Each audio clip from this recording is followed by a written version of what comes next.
자, 종합부동산세 부담을 낮추기 위한 정치권의 개정안 논의가 막바지에 접어들었습니다. 높은 세율이 적용되던 다주택자 범위가 축소되고 3주택이 넘는 다주택자의 세 부담을 줄여주는 방안도 추진될 예정인데요. 관련 내용들 김대호 경제학 박사와 짚어보겠습니다. 어서 오십시오. 네, 반갑습니다. 예.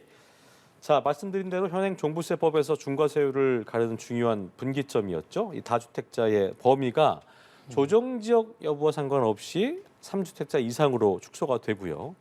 3주택을 보유한다 하더라도 합산 공시지가가 12억 원을 넘지 않으면 일반 세율을 적용한다. 이게 추진된다고 하는데 일단 이번 개정 내용 어떻게 좀 보셨는지 들어보겠습니다. 예, 용어가 조금 어려운 측면이 어렵습니다. 있는데요. 예. 쉽게 말씀을 드리면요. 네. 지금 종부세라는 세금, 종합부동산세죠. 고가의 아파트를 갖고 있는 경우에 재산세하고는 별도로 또 하나의 보유세를 매기는 것이 종부세라는 겁니다. 이 최고 세율이 무려 6%입니다. 예. 그러니까 본인이 10억짜리 집을 갖고 있다고 그러면 예.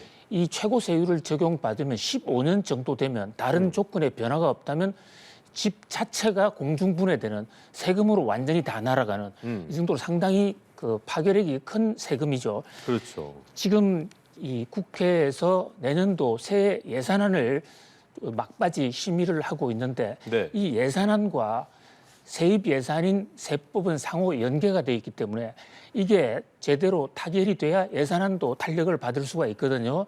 현재 국회에서 문제가 되고 있는 주요 세법 개정안 여야 간에 지금 충돌을 빚어왔던 것이 하나는 법인세 최고 세율을 낮출 것이냐 말 것이냐 여야 간에 지금도 이 대목은 아직 합의를 이루지 못했습니다. 또 하나는 종부세인데요. 이 종부세에서 여야가 합의를 이뤘다. 예. 라는 이런 어떤 지금 언론 보도가 계속 나오고 있습니다. 물론 예. 공식 발표는 아니에요. 가장 중대한 합의는 종부세 최고 세율을 적용하는 6%는 일단 이 다주택자를 대상으로 합니다. 종부세가 다주택자를 집중적으로 때린다라는 것은 아마 여러분들도 잘 알고 계실 텐데요. 예.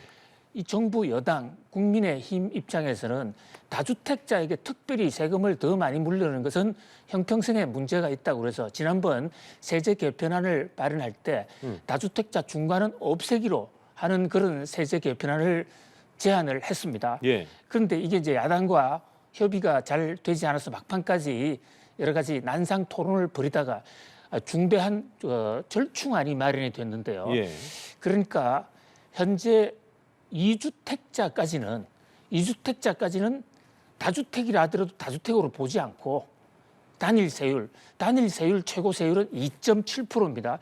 그러니까 다주택자 최고 세율이 6%니까 그보다도 절반 이하의 세금을 내기로 하는 여기에 원칙적으로 합의를 했다는 겁니다. 자, 지금 세법에는 3주택 이상이면 다주택자 중과세율을 적용한다. 그리고 단서조항에 조정 대상 지역은 2주택자라도 3주택자로 본다. 예. 이런 대목이 있었거든요. 예. 바로 이 조정 대상 지역은 아파트 등 부동산 가격이 전체 물가 상승률보다 2배가 높은 투기 우려 지역입니다. 현재 이 조정 대상 지역은 서울 25개 구, 또 경기도의 4개 시가 이 조정 대상 지역에 들어가 있거든요.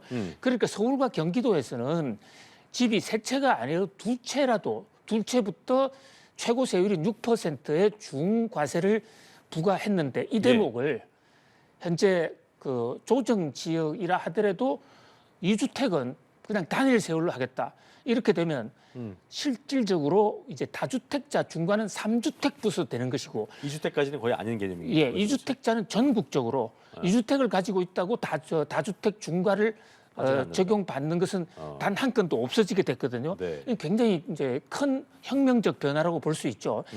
현재 국민의힘에서는 모든 것을 단일 세율로 바꾸기로 했습니다만은 네. 야당과의 그런 어떤 의견 차를 감안해서 이 정도면 어느 정도 종부세 개편의 목적을 달성했다 생각해서 국민의힘도 양보를 하고 예. 또 민주당도 양보를 해서 3주택 이상에만 누진 그 중과세를 하기로 했다.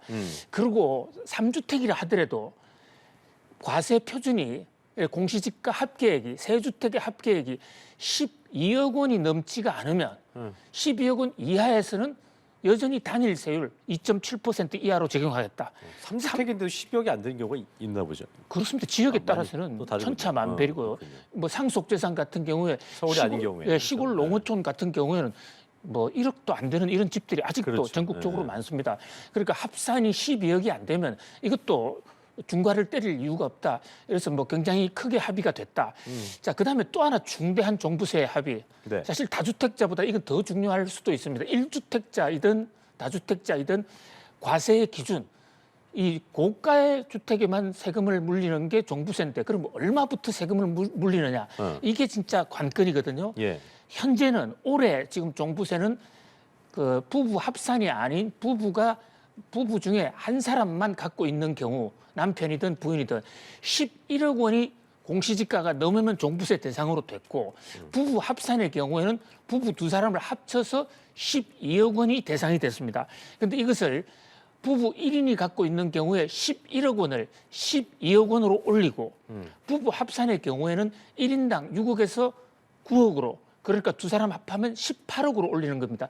자, 정리해서 말씀드리면 여야의 합의가 최종적으로 타결이 된다 그러면 내년부터는 부부 중에 한 사람 소유로 돼 있는 경우에는 12억 이하는 종부세를 한 푼도 안 냅니다. 그렇군요. 그다음에 부부가 공시지가 기준으로 그렇죠? 그렇습니다. 예. 공시지가 기준입니다. 그리고 이게 부부가 각각 하나씩 즉 반씩 나누어 있는 경우에는 18억 이상이 되어야만 종부세를 낸다. 그러니까 종래에 비해서 굉장히 종부세 과세 대상자가 적어졌죠. 그렇군요. 자, 그다음에 또 이제 그 1가구에 2주택이라 하더라도 전국 조정 지역이든 전국 어디에 부동산이 있든지 관계없이 이 다주택 적용은 따로 받지 않는다. 다만 3주택 이상은 다주택 적용을 받는데 그 경우에도 3주택의 합산 가액이 12억 이하면 여전히 단일 주택인 2.7%의 적용을 받는다. 요 세 가지 내용으로 요약할 수 있겠습니다. 그렇군요. 물론 아까 이제 제가 3주택 10억 넘게 있냐 그 말은 이제 물론 지방 내려가면 있겠지만 이걸 이제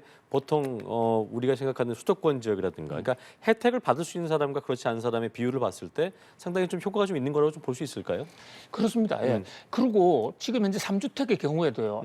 주택의 한 채만 서울 등 수도권에 있으면 나머지 두 채가 섬 지방에 있는 거의 쓸모없는 경제적 가치가 뭐 1,000만 원도 안 되는 없다시피 주택이라 하는 그런 하더라도 것들. 예. 3주택으로 해서 그러니까요. 다주택 중과를 하거든요. 예, 예. 이 경우에는 합산하면 12억이 안 되는 수가 또 속출할 수 있기 때문에 네네. 상당히 영향력이 있고요. 또 그렇군요. 부동산에 현재 이 부부가 공동으로 가지고 있는 경우에 합산가액 18억 이게 공시지가 기준인데 이게 실거래 가격하면 20억 좀 넘어가거든요. 네. 그다음에 이제 한 명이 보유하고 있는 경우에 12억인데 이 경우에도 공시지가 기준이기 때문에 약 한 16억, 17억 거래가는 한 15억, 16, 17억 예, 정도. 실거래가 네. 그 이하는 종부세를 한 푼도 내지 않게 되는 종부세에 있어서 사실 혁명적 변화라고 볼 수가 판단할 수 있겠습니다. 그러니까 실제로 뭐 살고 있는 집만 딱 있는 분들이라면 그렇잖아요. 이렇게 노인분들도 그렇고 이제 은퇴하신 분인데 집값은 비싸가지고 종부세 내는 것 때문에 조세 저항도 많이 일고도 그랬었는데 어쨌든 지금도 집값도 떨어지고 있는 상황에서 종부세 과세 대상자 과세액은 좀 늘어나니까 말씀드린 것처럼 뭐 조세 저항이 있었는데 이런 불씨가 조금 수그러들 수 있을지 내년도 부동산 경기와 좀 같이 엮어서 전망을 해본다면 좀 어떻게 예상해 볼 수 있을까요? 예, 현재로서는 내년도 부동산 경기 전망이 상당히 좋지 않습니다. 경제도 지금 경기 침체 쪽으로 점점 째깍째깍 다가가고 있는 데다가 금리 인상도 이제 속도는 좀 조절하겠지만 당분간 그 높아져 있는 금리, 개마고원, 고원금리가 한동안 계속되면 금리가 높은 상태에서는 집을 신규로 취득하거나 보유하는 것이 상당히 벅찹니다. 그렇게 되니까 현재 부동산 가격, 뭐 공시지가도 내년엔 대폭 떨어질 것으로 보입니다. 다만 이제 이번에 종부세를 현실화시켜서 좀 과세 대상을 좀 줄이게 되면 고객의 특히 이제 주택 소유자들의 부담이 좀 줄어들기 때문에 다소 어떤 숨통을 틀 수 있지 않을까 싶은데요. 자, 문제는 또 여기 양도세, 취득세 이런 나머지 세제들이 또 연관돼 걸려 있기 때문에 예. 여전히 지금 부동산을 둘러싼 세금 제도는 부동산을 소유하기에는 부담이 상당히 많은 그런 상태다 이렇게 판단할 수 있고요. 종부세도 많이 완화는 됐다고 그러지만 여전히 12억에서 15억 그걸 조금 넘어가는 그런 주택의 경우에는 뭐 상당히 2.7%의 세율도 결코 낮은 것이 아니기 때문에 그렇죠. 세금은 당분간 계속 논란이 좀 일 것으로 보입니다. 박사님 보실 때는 좀 더 개편이 돼야 된다. 뭐 좀 이렇게 소비자들, 그러니까 서민들 위해서, 국민들 위해서 좀 더 개편의 필요성이 있다고 보시는 거예요? 세금 제도가 장단점이 있는데요. 지금 문제는 부동산 시세가 워낙 떨어지고 이런 식으로 가다 보면 거래 절벽으로 인한 부동산발 지금 PF 부실, 우리 그러니까요. 경제 전체에 부실이 오기 때문에 예. 경제 정책은 상황에 맞게 좀 신속하게 동원될 필요가 있다. 그런 점에서 적어도 지금 또 앞으로 2, 3년간은 부동산 가격 안정을 위한 세제는 거의 의미가 없다. 오히려 보다 더 적극적인 이 부동산 연착륙 대책을 좀 적극적이고 좀 보다 더 과감하게 마련할 필요가 있다. 이렇게 봅니다. 그렇군요. 자, 그리고 이게 보니까 전세로 거주하는 무주택자의 이자 비용 지출을 좀 보면 1년 만에 30%가 넘게 늘었어요. 참 부담이 되는 부분인 건데 소득 분위별로 봤더니 특히 중산층 가구의 부담이 굉장히 증가했더라고요. 규모가 꽤나 되나 보더라고요. 그렇습니다. 지금 금리가 올라감에 따라서 연끌을 한 분들이라든지 또는 또 전세 받은 분들 여러 계층에 지금 금리 인상의 고통이 따르고 있는데 현재 그 한 조사에 따르면 이 세금 인상의 고통 중에서도 계층별로 조금씩 차이가 있는데 가장 피해를 많이 받고 있는 계층이 소득분위 4분위. 소득분위 4분위라고 그러면요. 흔히 소득은 우리가 5단계로 구분합니다. 그러니까 소득이 가장 많은 계층이 5분입니다. 그러니까 81%부터 100%에 속하는 분이 5분이고요. 그다음에 4분위는 소득이 아래로부터 시작했을 때 61%부터 80%까지 중상층이라 할 수 있죠. 여기에 금리 부담이 가장 많이 이 금리 부담 무려 30% 이상이 늘어났습니다. 특히 이제 무주택자의 경우 이 3분위, 4분위에 속하면서도 무주택인 경우에는 전세 자금 대출을 많이 받고 있기 때문에 전세 자금은 사실상 뭐 신용 대출로 간주해서 이자율이 더 높거든요. 그러다 보니까 자기 자가 소유인 경우에는 일부 대출을 안 받을 수도 있지만 전세 자금은 대출 비율도 높고 이러다 보니까 직격탄을 받는 것이 전세 사는 무주택자 그리고 소득 계층으로 보면 전체 61% 하위로부터 올라가서 61%에서 80%까지 이런 중산층이 가장 타격을 많이 받고 있는 것으로 나타났습니다. 사실 이 사회 안정은 중산층 안정이 담보되지 않으면 가장 중요한 상당히 부분이죠. 취약할 수 있다는 게 맞아요. 대부분 사회학자들의 또 정치학자들의 한결같은 지적인데 금리 인상의 쇼크가 중산층에 가장 많다는 안타까운 지금 현실이 예. 숫자로 입증이 되고 있습니다. 빨리 좀 경기가 좋아지고 금리가 낮춰져야 될 텐데 하여튼 그런 부분은 좀 지켜봐야 되는 부분인 것 같고요. 자, 연료금 얘기 좀 해보겠습니다. 이것도 그러니까 뭐 진짜 안 오르는 게 없는 것 같아요. 연료금 올라가고 가스비 올라서 이거 뭐 추위 참아야 되고 이거 뭐 이거 어떤 난방떼기 어렵다 이런 말이 나올 만큼 지금 굉장히 많이 오르고 있는 상태인데 어떤 상태입니까? 예, 지금 겨울에 추위가 네. 맹추위가 다가오고 있는데요. 여기서 가장 크게 부담이 되는 것이 이 온도를 관리하기 위한 열 비용, 가스나 또는 석유를 떼서 전기를 사용해서 열을 올리는 이 열 비용이 그야말로 아주 파죽지세로 올랐습니다. 올라도 너무 올랐다 이렇게 얘기할 수가 있는데요. 전기값, 가스 요금 같은 것은 올해 벌써 3번이나 사상 유리값이 3번이나 올랐습니다. 이것은 뭐 국제 원유, 국제 원자재 가격이 올라가는 데 따른 어쩔 수 없는 결과이기도 했지만 또는 가스공사나 한국전력의 이 방만한 경영이 초래한 측면도 없지 않습니다. 8개월 동안 연료금이 38%나 올랐고요.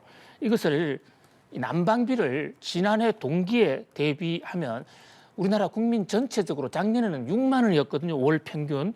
그런데 이게 올해는 11만 원이 됐습니다. 거의 지금 2배 가량 오른 것이죠. 이렇게 갑자기 오르면 이것은 개인 가게의 치명타가 되고 또 이 열 비용은 가격에도 전가가 되기 때문에 가공식품이라든지 각종 소비재 가격에 또 치명타를 줄 수 있다. 그러면서 올 겨울 최대의 복병이라고 볼 수 있겠습니다. 그렇군요. 자, 물가 얘기를 좀 해볼까요? 지난달 소비자 물가 상승세가 한풀 꺾이는 모습을 보였잖아요. 근데 공급 요금이 이렇게 오르게 된다면 뭐 다시 물가가 자극받지 않을까 생각이 들기도 하는데 내년 물가 좀 전망해 보면서 마무리 짓겠습니다. 예. 예, 지금 우리나라 물가가 가장 피크는 치지 않았느냐라는 예. 그런 기대를 지금 갖고 있어요. 5%대로 이제 초반으로 떨어졌는데요. 한때 6.3%까지 올라갔으니까 조금은 다행입니다. 근데 이제 복병은 내년도에 공공요금입니다. 지금 한국전력의 적자가 상당히 심각해요. 그렇죠. 거기다가 회사채 발행도 더 이상 할 수 없는 그런 그 목에 찼고 이러다 보니까 결국 전기요금을 더 빨리 올려야 되는 상황. 또 가스요금, 각종 지금 공공요금발 물가 상승이 대기하고 있기 때문에 이 대목이 만만치가 않습니다. 문제는 지금 국제 유가나 국제 가스값이 다행히 조금은 떨어져 주고 있는데 이게 아직까지도 완전 하락세라고 보기는 어렵거든요. 결국은 내년도 우리 물가는 국제 유가와 원자재 가격에 달려 있다. 이렇게 판단할 수 있겠습니다. 알겠습니다. 그 내용까지 김대호 경제학 박사와 경제학께 함께했습니다. 오늘 말씀 고맙습니다. 고맙습니다. 예.